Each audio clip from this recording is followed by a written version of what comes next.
¿Qué capítulo hemos estado estudiando últimamente? El capítulo 8. Y en el capítulo 8 Pablo ha expuesto que el Espíritu Santo nos ha libertado a los creyentes del pecado y de la muerte. Pero también el Espíritu Santo nos ha capacitado para cumplir la ley de Dios. Antes no podíamos cumplirla por nosotros mismos, sino que el Espíritu Santo nos hace capaces de poder vivir conforme a la ley de Dios. El Espíritu Santo también ha cambiado nuestra naturaleza. El Espíritu Santo nos ha investido de poder para la victoria, y el Espíritu Santo también ha confirmado nuestra adopción como hijos de Dios. Y es que en esta eminente presentación que hace el apóstol Pablo del ministerio del Espíritu Santo, el ministerio que asegura la condición que tenemos los hijos de Dios de no condenación, el apóstol Pablo, en los versículos del 17 al 30 de Romanos 8, nos enseña, nos expone que el Espíritu Santo nos da la plena seguridad, la plena certeza, que el Espíritu Santo garantiza nuestra gloria futura.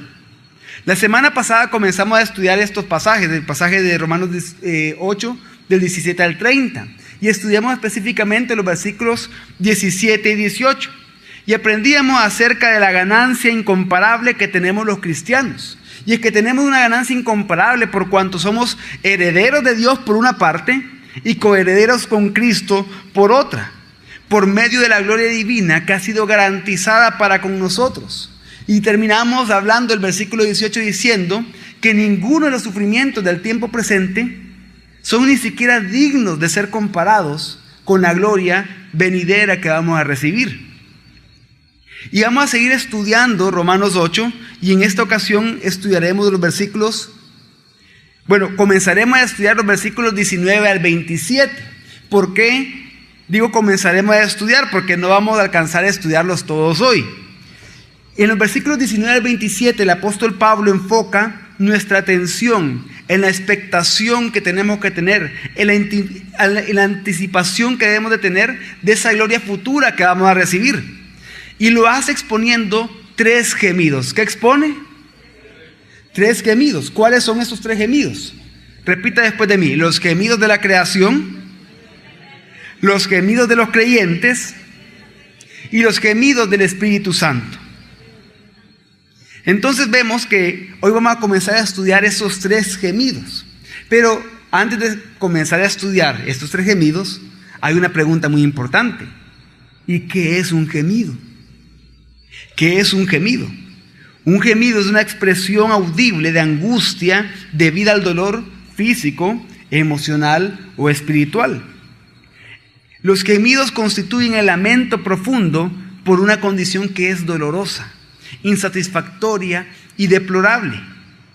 El gemido es un clamor para pedir liberación de una experiencia que nos resulta hasta cierto punto torturante. Entonces hoy comenzamos a estudiar 3 gemidos. 3 gemidos que con angustia lo hace la creación, gemidos que con angustia lo hacemos los creyentes, y gemidos que con angustia también el Espíritu Santo se une a los creyentes en estos 3 gemidos. Y este día vamos a estudiar el primero de los 3. ¿Cuál dijimos que era el primero? El de la creación. De hecho, el título de la predicación es el gemido de la creación, y esto se encuentra en Romanos 8, 19 al 22. Porque el profundo anhelo de la creación espera la revelación de los hijos de Dios, porque la creación fue sometida a vanidad, no por su propia voluntad, sino por la del que la sujetó, en esperanza de que también la creación misma será liberada de la esclavitud de corrupción a la libertad gloriosa de los hijos de Dios. Porque sabemos que toda la creación gime a una, y a una sufre dolores de parto hasta ahora. Y es que lo primero que vemos es que la creación anhela ardientemente. La creación tiene un profundo anhelo, como lo dice el versículo 19, que lo vamos a volver a leer. Porque el profundo anhelo de la creación espera la revelación de los hijos de Dios. Y el versículo comienza, como muchos otros versículos que hemos visto en el libro de Romanos, con la palabra ¿por qué? Y la palabra ¿por qué? Es muy comprensible acá. Porque recordemos cómo termina el versículo 18. Dice que los sufrimientos del tiempo presente no son dignos de ser comparados ¿con qué? Con la gloria venidera que será revelada. Entonces, viene de eso, dice, hay una gloria venidera que será revelada. Entonces, esta gloria venidera que será revelada es tan maravillosa, es tan impactante, es impresionante, es inefable. Tanto así que por esa razón la creación toda la espera con anhelo. La creación toda está anhelando ardientemente. Nosotros mismos lo estamos anhelando ardientemente. Y el Espíritu Santo también anhela ardientemente que eso suceda. Y entonces vemos que los tres, la creación, nosotros los creyentes y el Espíritu Santo, están gimiendo. Y sus gemidos serán hasta ese día que se revele esa gloria venidera que nos ha sido preparada. Y esos gemidos están anticipando de una manera esperanzadora el nacimiento de esa gloria prometida para nosotros. Entonces podríamos decir que ese por qué es como que es lo que da entrada a los tres gemidos que vamos a comenzar a estudiar hoy. Porque ese por qué nos permite seguir hablando de esa gloria futura al hablar de estos tres gemidos. Vemos entonces que el primer gemido corresponde al lamento personificado que proviene del universo creado tal como existe ahora, en la condición de la corrupción que la caída del hombre ocasionó. Es decir, la naturaleza, la creación, por la caída del hombre está gimiendo. Da el primer gemido. Por eso dice, porque el profundo anhelo. Y esta frase, el profundo anhelo, o el anhelo ardiente, como está traducida en otras versiones, esta, que para nosotros son dos palabras, para los griegos no son dos palabras, sino que es una sola palabra. Es una palabra que se pronuncia apokaradokia en griego. Esta palabra griega tan difícil de pronunciar se traduce como anhelo ardiente o como profundo anhelo. Pero ¿a qué se refiere esa palabra que se traduce de esa manera? ¿A qué se refiere esa palabra que se traduce como profundo anhelo? ¿A qué se refiere esa palabra que se traduce como anhelo ardiente? Y es que esta palabra es bastante interesante, es una palabra muy vívida, es una palabra muy descriptiva. ¿Por qué? Porque esta palabra literalmente se refiere a observar con la cabeza estirada. ¿Cuántos de ustedes de repente han estado sentados en algún lugar y han oído un ruido? ¿Y qué hacen inmediatamente? Comienzan a ver qué pasó. No se levantan de su silla, sino que estiran la cabeza nada más que para ver qué pasó. A eso se refiere, pero no solo a eso, sino que sugiere pararse de puntillas con los ojos mirando intencionalmente hacia adelante con gran expectación. Es hacer esto, miren, hacer esto y estirar todavía la cabeza para poder ver un poquito más allá. Les quiero hacer una pregunta para que quede más claro esto. ¿Cuántos de ustedes han ido al aeropuerto en estas fechas a traer a sus parientes o van a traer a sus parientes en estas fechas? ¿Cuántos? ¿Cuántos van a traer a sus hermanos lejanos? Y ustedes han visto que el aeropuerto está, pero como que están regalando algo ahí. El lugar donde se espera para que salgan las personas cuando pasan por migración, está pero repleto, está llenísimo. Y usted obviamente ve en la pantalla de ahí que el vuelo ya llegó. Y ve que comienza a salir bastante gente. Pero como hay tanta gente esperando que lleguen sus familiares, ahí usted está metiéndose en medio de la gente y pasa alguien que medio se parece. Usted se para de puntitas para ver si es él, porque usted lo está esperando a él. ¿Cuánto han visto eso? ¿O a cuánto le ha pasado eso?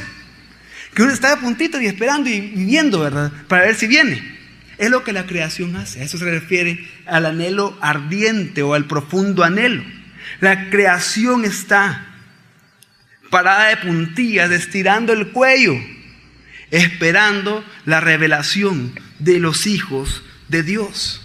Por eso vamos a volver a leer el versículo 19. Porque el profundo anhelo de la creación espera la revelación de los hijos de Dios. Porque el profundo anhelo ¿de quién? De la creación. El profundo anhelo de la creación espera la revelación de los hijos de Dios. La que aquí es llamada 3 veces la creación es denominada finalmente en el versículo 22 toda la creación. En el pasaje, en el versículo 19, 20 y 21 se menciona la frase o la palabra creación. Y en el versículo 22 se menciona toda la creación. Pero es bien importante definir a qué se refiere con la creación. ¿Qué es lo que la expresión la creación incluye? Para saber qué es lo que incluye la expresión la creación, vamos a hablar primero de lo que no incluye.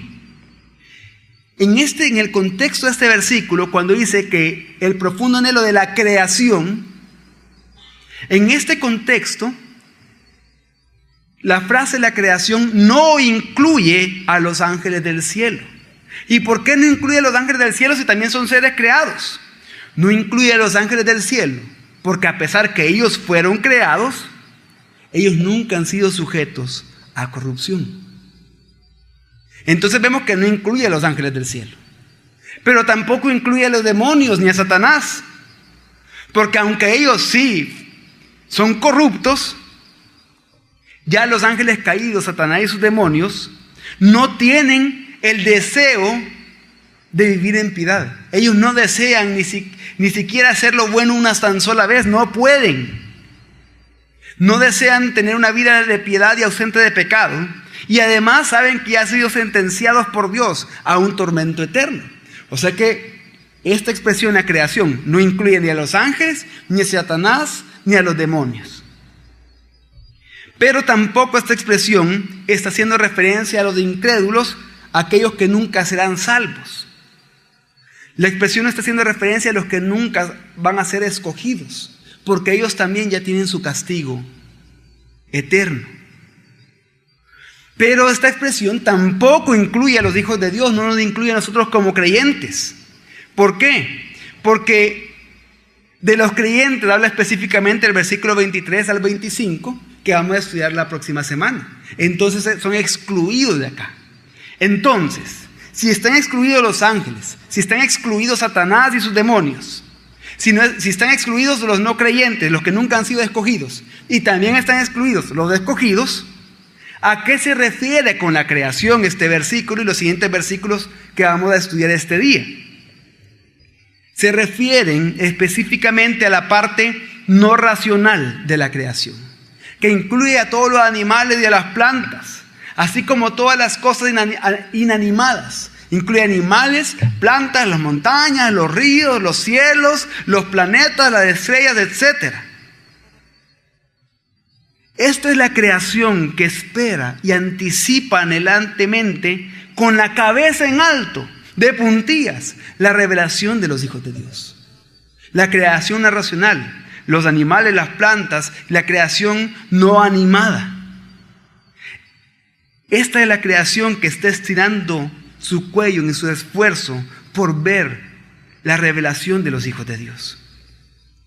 Y puede surgir una pregunta, pero ¿cómo es posible que las montañas, que los ríos, que los pájaros, que las plantas, que los cielos, que los planetas, etcétera, demuestren un interés tan intenso en lo que va a suceder con los hijos de Dios? ¿Cómo es posible que estén de puntitas estirando el cuello para ver esa revelación de los hijos de Dios?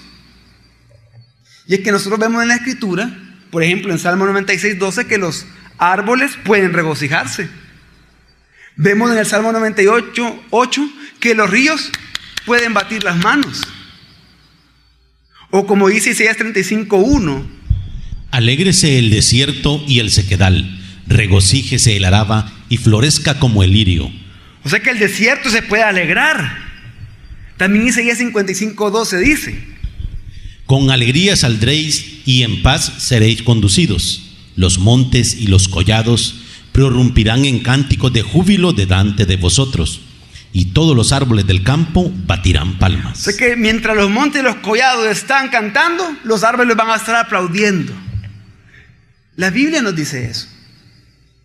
Pero en estos casos que acabo de mencionar, como en el caso específico del versículo que estamos estudiando, se está utilizando una figura retórica que se llama prosopopeia, o traducido a nuestro idioma, personificación.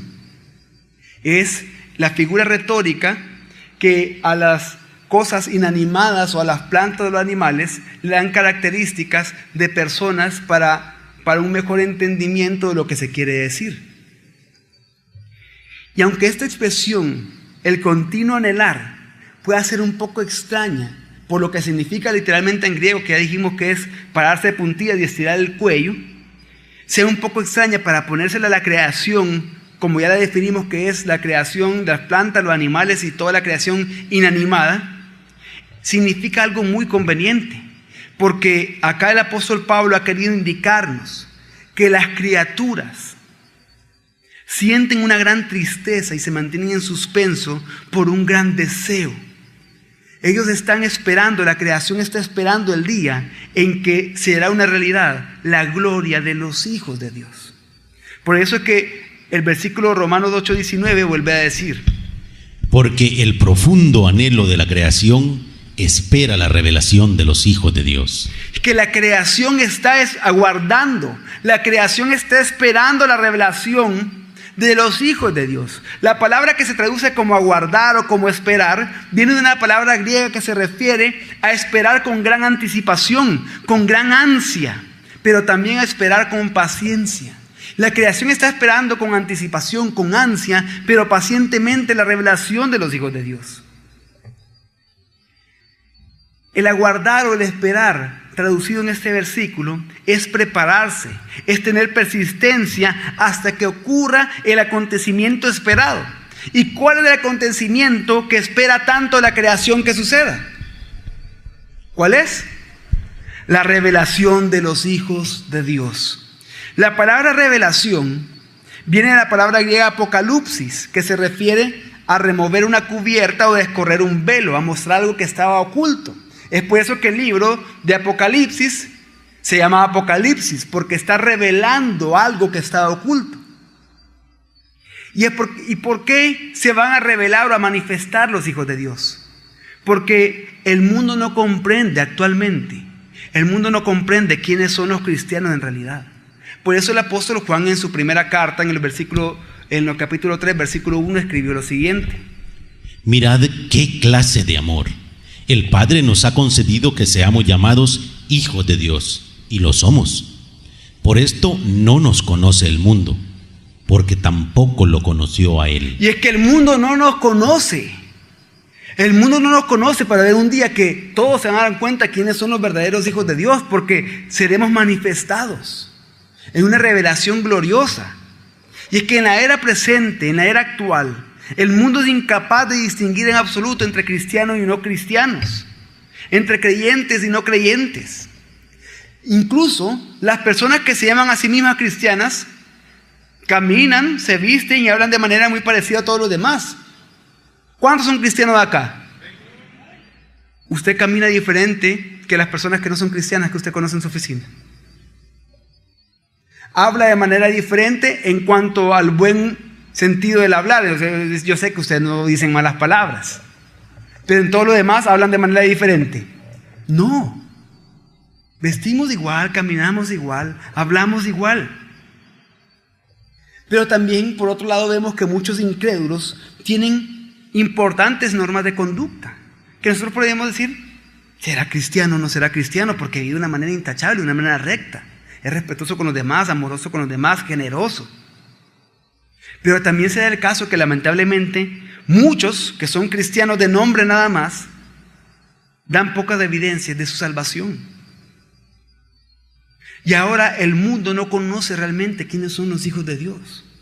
Pero llegará el día, mi familia, en el momento señalado por Dios, que Dios mismo revelará quiénes son suyos en verdad. Y es lo que la creación está esperando, la revelación gloriosa de los hijos de Dios. En el momento de la revelación de los hijos de Dios, en ese momento que describe Colosenses 3:4, cuando dice lo siguiente: cuando el Mesías, vuestra vida, sea manifestado, entonces también vosotros seréis manifestados con Él en gloria. Cuando Cristo sea manifestado, cuando Cristo venga por segunda vez, ese mismo momento, nosotros también como hijos de Dios seremos manifestados con Él en gloria. En ese momento, todos los creyentes quedaremos eternamente separados del pecado y de nuestra condición humana no redimida, es decir, de nuestro cuerpo, para ser glorificados con la santidad y esplendor propios de Cristo. Y es lo que se refiere, por ejemplo, Jesús en Mateo 13:43, cuando hablando de ese momento dice: entonces, en el reino de su Padre, los justos resplandecerán como el sol. Que la Biblia dice que vamos a resplandecer como el sol cuando seamos manifestados. O como dice Daniel 12:3, como el resplandor del firmamento y como las estrellas a perpetua eternidad. Así seremos reconocidos los que esperamos en Dios y los que esperamos a Cristo. Y es que los hijos de Dios seremos puestos en exhibición, de modo que todos puedan ver lo que Dios ha obrado por nosotros y en nosotros. A eso se refiere la manifestación de gloria de los hijos de Dios. Entonces, hemos visto en este versículo 19 que la restauración de la creación irracional, tanto animada como inanimada, está íntimamente relacionada con la revelación de los hijos de Dios. Están vinculadas ambas cosas. De manera que la restauración y la gloria de los hijos de Dios implica la restauración de la creación también, de toda la creación. Y existe la certeza de que eso va a suceder. Está la certeza de que eso va a suceder. Este es el momento que la creación anhela profundamente. Ese es el momento que la creación está anhelando ardientemente, está esperando la revelación de los hijos de Dios. Pero, ¿por qué la creación aguarda ardientemente la manifestación de los hijos de Dios? Porque la creación ha sido sometida a vanidad. ¿A qué ha sido sometida?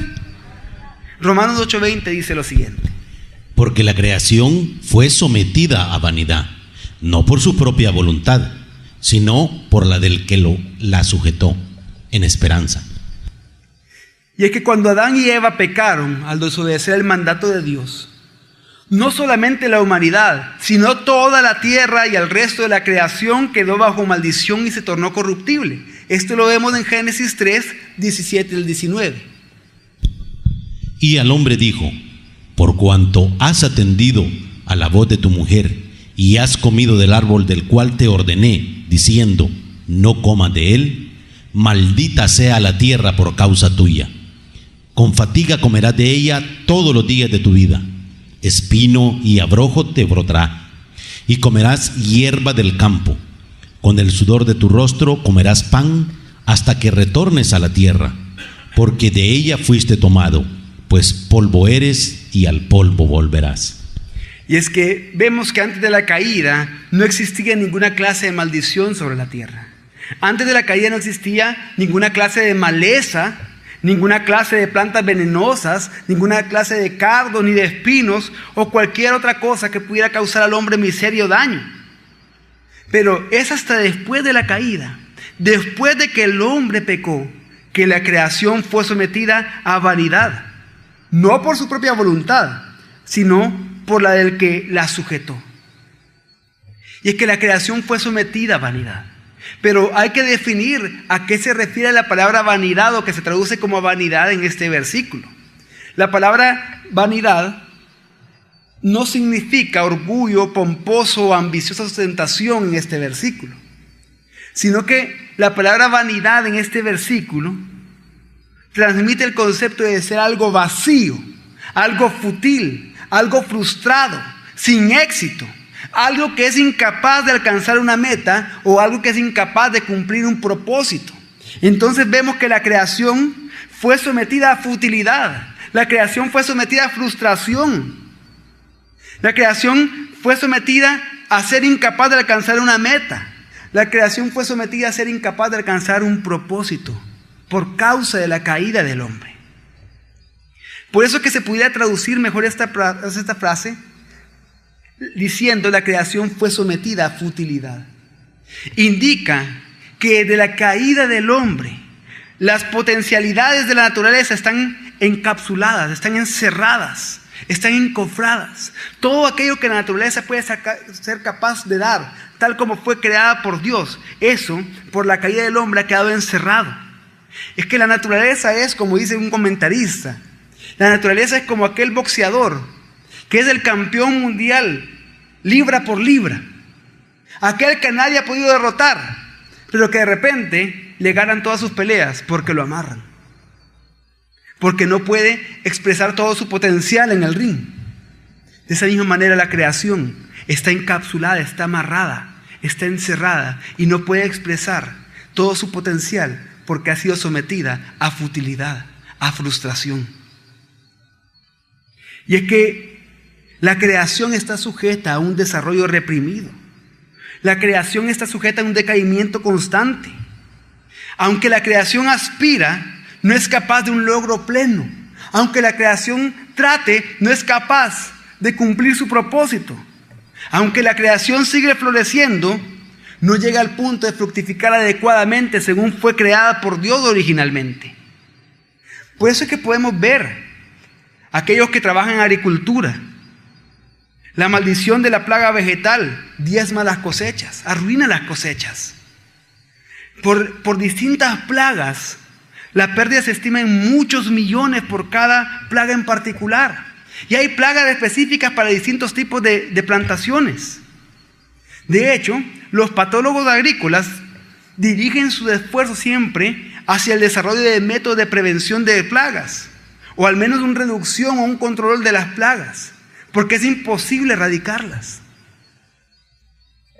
De modo algo diferente, lo que es cierto, por ejemplo, para el mundo vegetal en cuanto a las plagas, también es cierto para el mundo animal. Vemos cómo se están extinguiendo distintas especies de animales por distintas razones. Vemos cómo distintas enfermedades que también alcanzan al ser humano se originan en animales. Pero, ¿por qué? ¿Por qué la tierra, por qué la creación fue sometida a vanidad, fue sometida a futilidad, a frustración? Dice la Biblia, dice el versículo, que no fue por su propia voluntad. Quiere decir que no fue por elección propia. En otras palabras, no fue por su propia culpa que la creación fue sujeta a futilidad. ¿La creación pecó, mi familia? No, pecó un perro, pecó un gato, pecó un león, pecó un árbol. No, ¿quién pecó? El hombre. Es que no fue la creación irracional la que pecó, fue el hombre el que pecó. Por eso dice que no fue por su propia voluntad.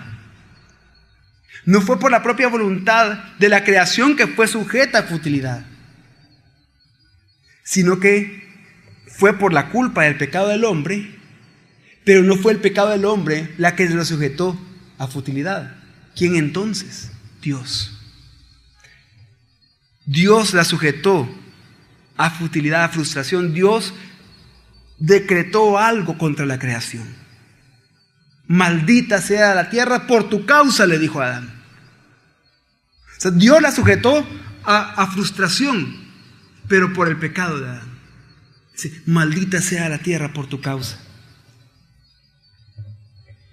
Fue Dios quien, debido al pecado del hombre, pronunció una maldición sobre la creación. Como ya lo leímos anteriormente en Génesis 3, 17 al 19. Y es que por eso es que aunque diversas organizaciones, diversas agencias, diversas fundaciones del medio ambiente realizan esfuerzos muy nobles, porque son buenos esfuerzos los que realizan la mayoría, realizan esfuerzos muy nobles para proteger y restaurar recursos y regiones naturales, por más que se esfuercen, por más que quisieran que todas las personas, todos los habitantes de la tierra nos pusiéramos de acuerdo para proteger y restaurar recursos naturales, de ninguna manera tienen la capacidad para revertir el curso de corrupción que ha devastado continuamente al hombre y a su ambiente desde la caída. ¿Por qué? Porque ¿quién decretó eso? Dios. Dios dijo: maldita sea la tierra por causa tuya, Adán, por causa de tu pecado, porque de eso desobedeciste. Entonces, si Dios lo decretó, si Dios así pronunció esa maldición, no hay esfuerzos que hagan que se revierta eso. Y es que está la capacidad del pecado, que la desobediencia de un solo hombre trajo corrupción al universo entero, descomposición, enfermedad, dolor, muerte, desastres naturales, contaminación, etcétera, etcétera, etcétera. Y todas estas cosas continuarán, seguirán todas estas cosas.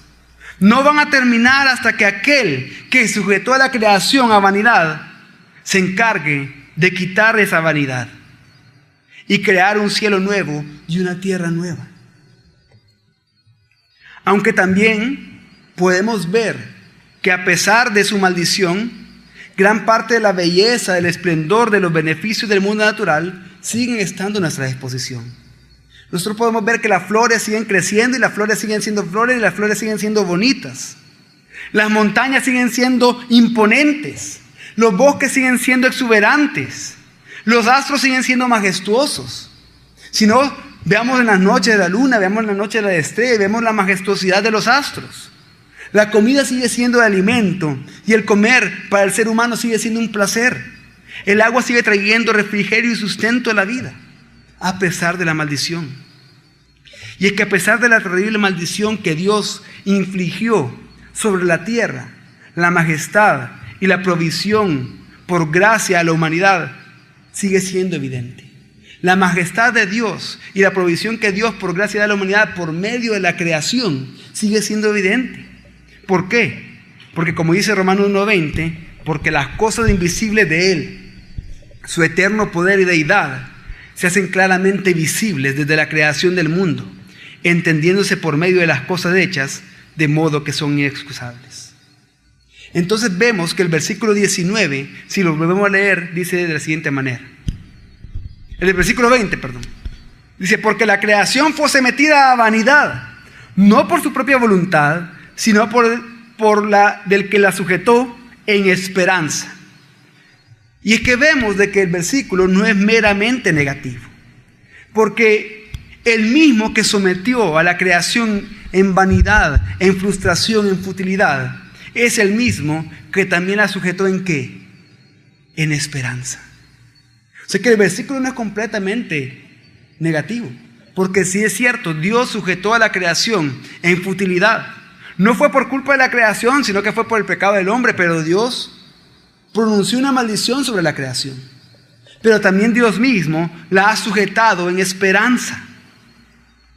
Entonces, visto que la humillación de la creación no viene de la propia culpa de la creación,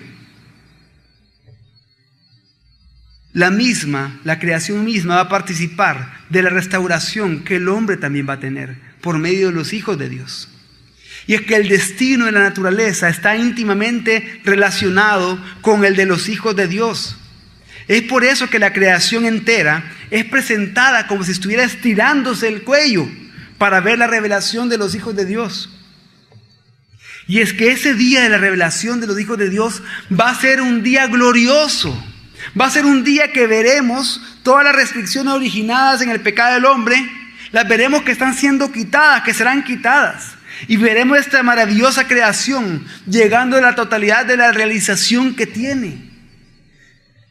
Y es que ese día, así como nosotros vamos a ser transformados, vamos a ser glorificados, vamos a ver también cómo la creación va a llegar al total de su realización, alcanzando finalmente su plenitud, compartiendo la libertad gloriosa de los hijos de Dios.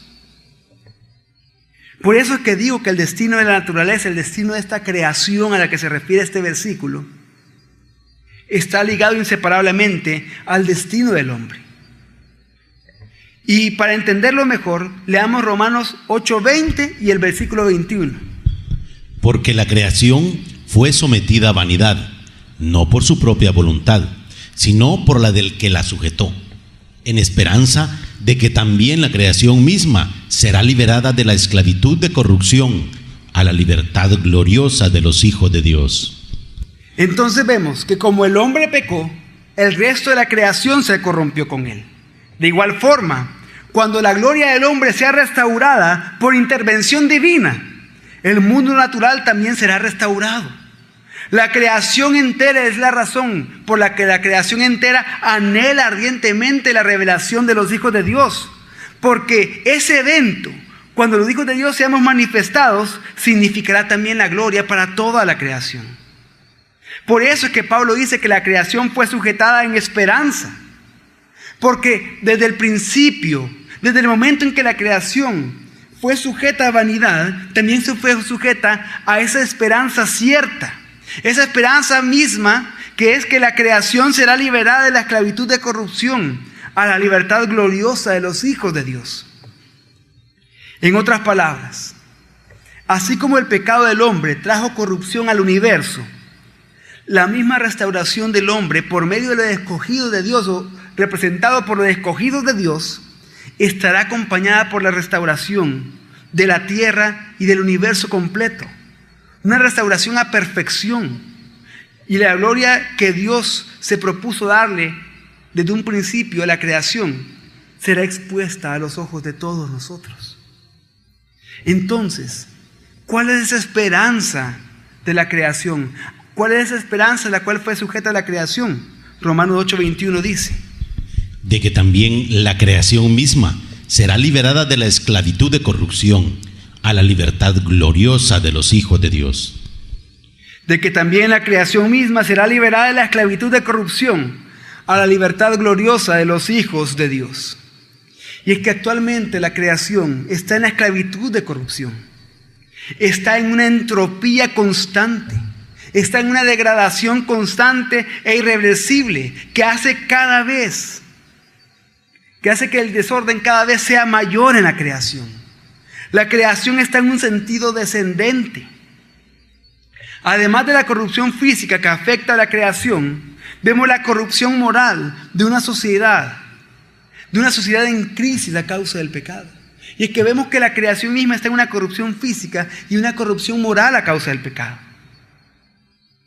Pero a pesar de eso, la creación misma, llegará el momento en que la creación misma será liberada de la esclavitud de corrupción. Será restaurada por el mismo que la sometió a vanidad.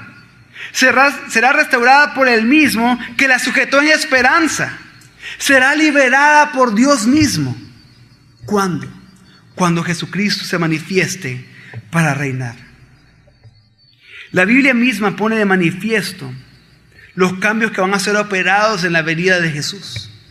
Cuando Jesús vuelva, la Biblia misma, en más de 100 versículos bíblicos, de 100 pasajes bíblicos, contando que algunos pueden ser de un solo versículo y otros de 2 o más, en más de 100 pasajes bíblicos, la Biblia dice lo siguiente: que se removerá la maldición sobre la tierra, que habrá una transformación del reino animal, es decir, la maldición con la que Dios maldijo la tierra será quitada por Dios. Y entonces va a haber una transformación en el mismo reino animal, como vamos a leer en algunos versículos más adelante. Será un tiempo de paz y será un tiempo de prosperidad. El gozo llenará toda la tierra. La corrupción cesará y dará paso a la santidad de vida. Ese tiempo, cuando Cristo vuelva, será un tiempo de consuelo. La administración de justicia será perfecta. La enfermedad y la muerte serán quitadas. La gloria de Dios tendrá una manifestación plena. ¿Y cuándo va a suceder todo esto? Romanos 8:21 nos dice cuándo. De que también la creación misma será liberada de la esclavitud de corrupción a la libertad gloriosa de los hijos de Dios. Eso sucederá. La creación será liberada cuando los hijos de Dios tengamos nuestra libertad gloriosa. La libertad gloriosa de los hijos de Dios se refiere al tiempo en que todos los creyentes seremos libertados del pecado. Seremos libertados de la carne. Seremos libertados de nuestra propia condición humana limitada. Tendremos una libertad gloriosa. No pecaremos más. No tendremos este mismo cuerpo, sino que tenemos un cuerpo semejante al cuerpo glorificado de Cristo. No estaremos limitados en nuestra humanidad, sino que seremos semejantes a Cristo. En ese momento empezaremos a participar por toda la eternidad de la presencia gloriosa de Dios mismo. En ese momento, Dios mismo va a vestir a sus hijos preciosos con su misma gloria. Y en ese momento, cuando eso esté sucediendo con nosotros, la creación al mismo tiempo estará siendo liberada de la corrupción.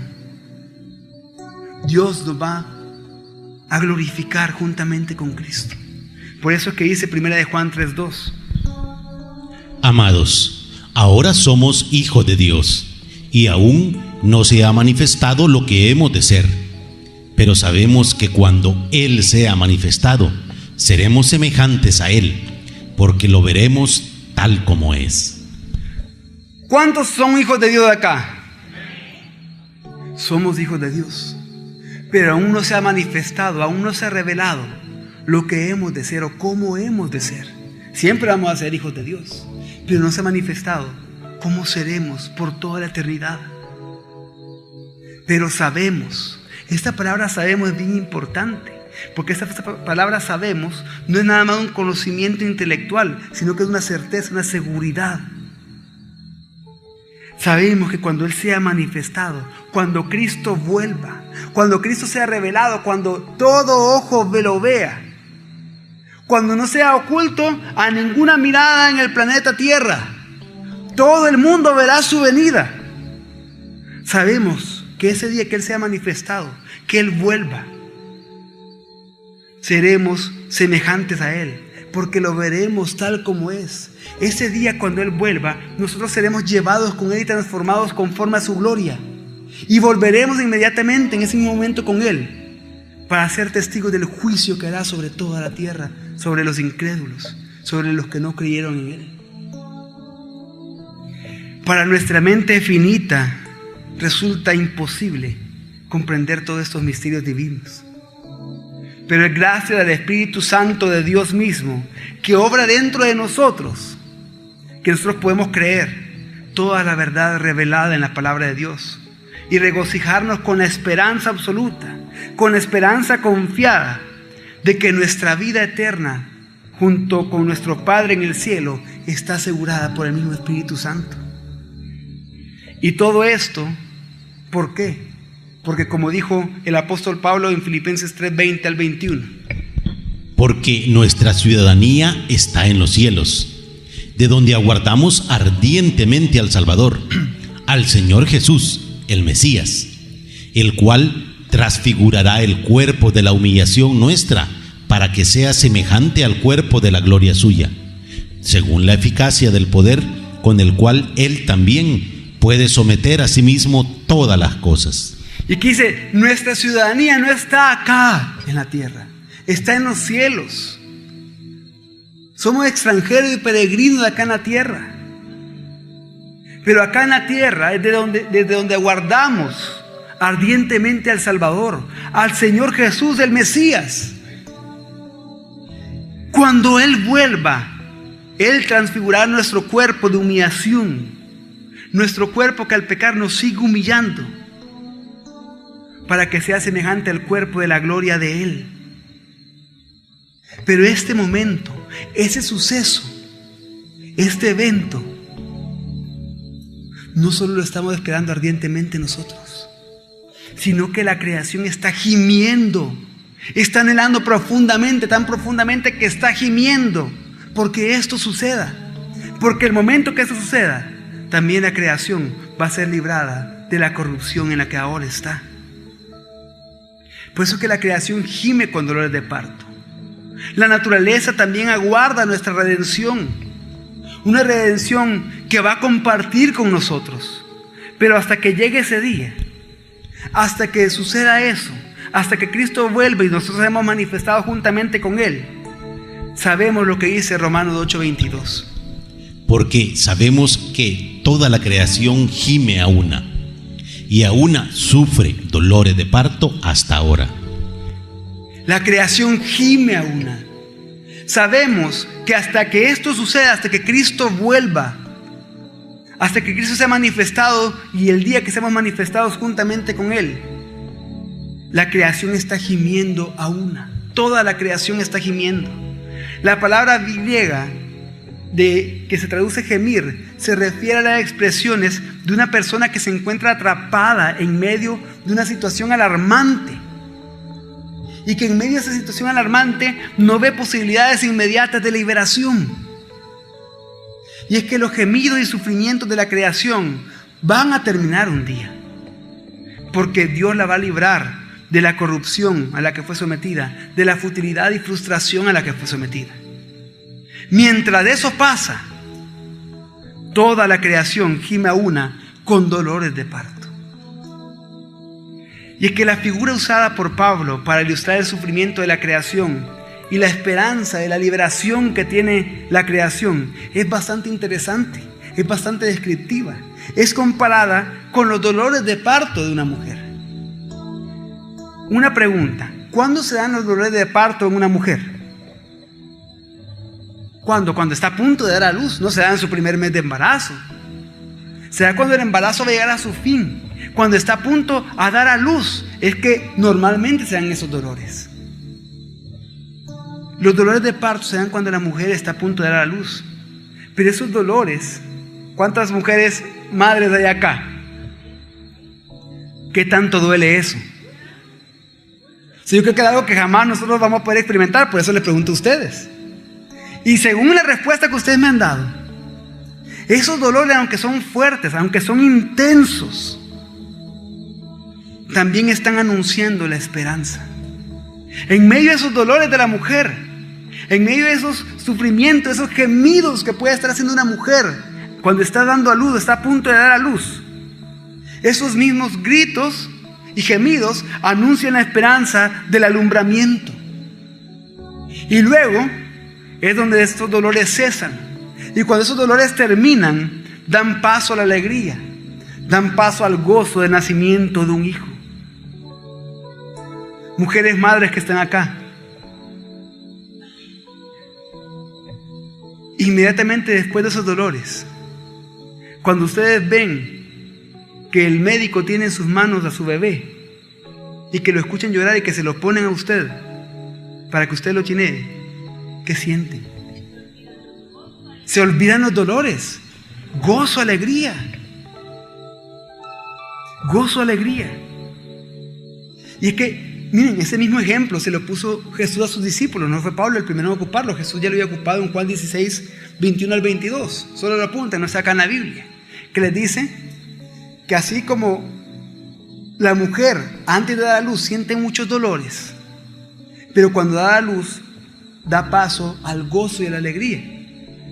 Y les pone ese ejemplo porque le dicen: miren, va a haber un tiempo, por un tiempo ustedes me van a ver. Le está diciendo: por un tiempo ustedes no me verán, pero luego me verán y se regocijarán. Y está hablando específicamente del tiempo en que Jesús murió hasta que resucitó. En ese corto tiempo que no lo vieron, pero después Él se le iba a mostrar nuevamente a ellos y ellos se iban a regocijar. O sea que en ese contexto Jesús ocupa ese ejemplo. Pero acá está ocupando el ejemplo con la creación. La creación ahorita está gimiendo actualmente, ahora mismo está gimiendo con dolores de parto. Gimiendo con dolores de parto. Pero esos dolores cesarán y los gemidos ya no se escucharán. ¿Cuándo? Cuando nuestro Rey, nuestro Salvador, nuestro Mesías vuelva. Cuando Él sea manifestado, cuando todo ojo le vea y cuando nosotros nos regocijemos junto con la creación, porque seremos transformados semejante a la gloria de Él y la creación será liberada de la corrupción. Los sufrimientos universales de la creación se manifiestan hasta ahora. Es algo temporal que se va a concluir cuando los hijos de Dios seamos manifestados con Cristo. Entonces el cambio en la creación se producirá. Cesarán los gemidos y darán paso al gozo exultante de la libertad esperada que está cancelando la esclavitud de su corrupción, la esclavitud de su vanidad, de su frustración. Y por eso es que la creación gime esperando el regreso de Cristo. Y es por eso que, como vamos a ver la próxima semana, nosotros también gemimos esperando el regreso de Cristo. Y es por eso que aún Dios mismo, Dios del Espíritu Santo, gime esperando el regreso de Cristo. Y para concluir, quiero leer un versículo. Isaías 11, 6 al 9 dice: entonces morará el lobo con el cordero, y el leopardo se hasteará con el cabrito, el becerro, el cachorro de león y el animal cebado crecerán juntos, y un niño los pastoreará. Pasarán la vaca y la osa, y sus crías se echarán juntas, y el león comerá paja como el buey. El niño de pecho jugará sobre la cueva del áspid, Y el recién destetado meterá su mano en el escondrijo de la serpiente. No harán mal ni dañarán en todo mi santo monte. Porque como las aguas coman el mar, así la tierra estará llena del conocimiento del Señor. Eso es lo que espera la creación. Eso es lo que esperamos nosotros. Es por eso que un hijo de Dios siempre anhela ardientemente la venida de su Rey, de su Salvador, de su Señor Jesucristo. Amén.